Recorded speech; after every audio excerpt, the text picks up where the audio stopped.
My name is Tatiana Castellano, so I shouldn't have to tell any of you that. Business partner to Mr. Frederick A. Milhouse III. Together, we've successfully ran one of the most successful companies in the United States. I happen to be named by Forbes magazine as the most successful woman in the United States. He, unfortunately, carries the title of second, but soon he'll be where he's supposed to be. You see, I'm sure you're all aware who the first richest man is. And I'll tell you what, he is a liar and he's a thief. And we're out to make sure that he gets what he deserves. See, if it weren't for him, we would be both in the top spot. When we were little, man, we were running lemonade stands while the other kids were at the pool, and we were starting franchises, and we were working all the way to the top. I remember when I was a 20-something, I had dreams, real dreams to one day become as great as Steve Jobs.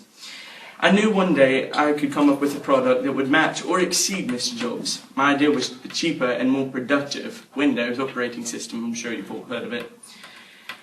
Well, after about 3 years of testing and tinkering, my company, plus Tatiana, my lifelong friend, and I decided to get a focus group together to test our new product. Believe it or not, but Bill Gates was one of the people in our focus group.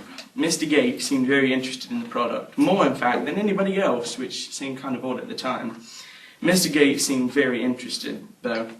Over the next few months, Mr. Gates and I met several times to talk about how I was going to fund my little project. One of our meetings was different. Little did I know it would be our last meeting, of course. When I walked in, he introduced me to Cynthia, and his marketing and sales specialist, and handed me an envelope. When I looked up from reading the outside of the envelope, Mr. Gates was gone, and Cynthia was sitting at a small table with a coffee in each hand. Then and there I should have known what I was in for. About 2 months later, just before I filed for a patent, all the test material and storage banks for Windows disappeared, of course.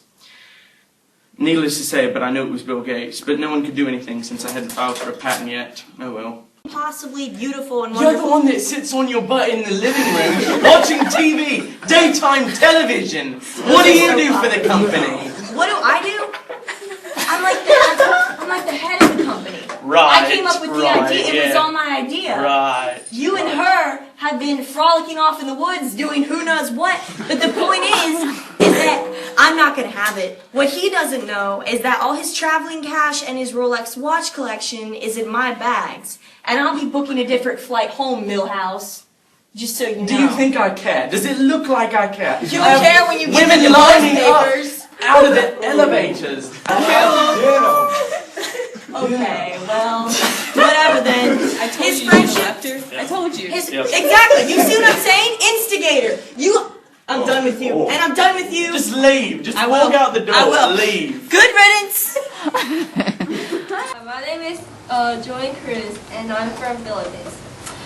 The only reason I can't understand you guys is because we speak English in Philippines. People say I look Korean, but no, I'm not from Korea, and none of my families are from Korea. If you don't believe it, I have passport.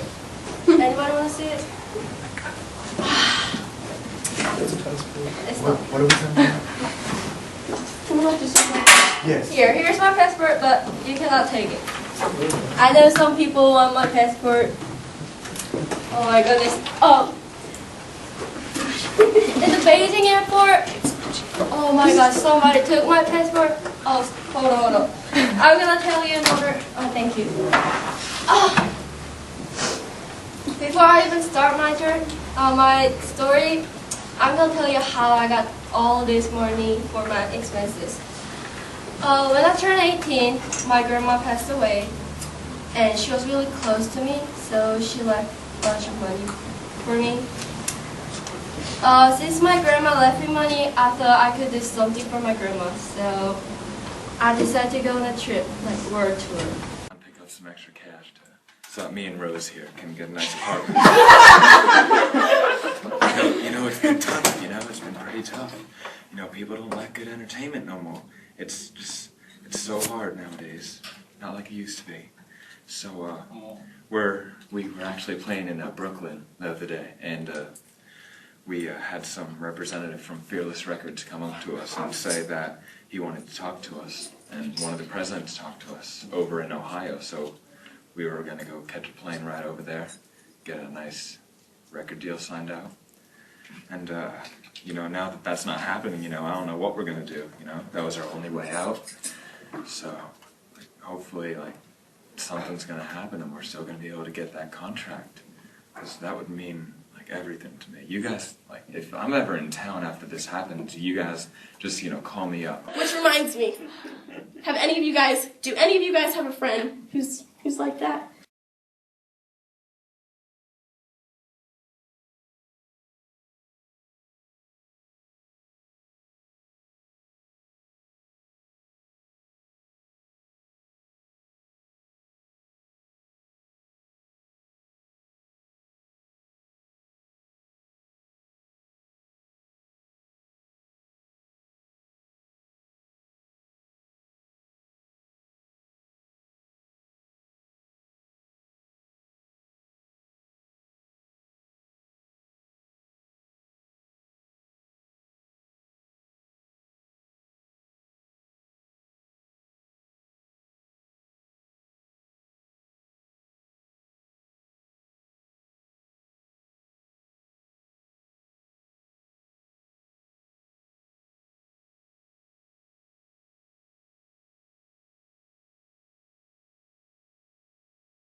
Her name is Tina.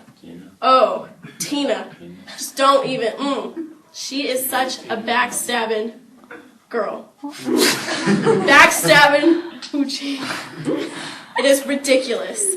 One day, I was sitting there talking to her about the guy I started to like, and she was like, oh, you guys would look really good together. Guess what she did? Guess what she did? She goes, yeah, it is hoochie definitely. That is what she did. Next thing I know, she's on there talking to him on Twitter and Facebook. Nice for you to join us. She's not even paying attention. Anyways.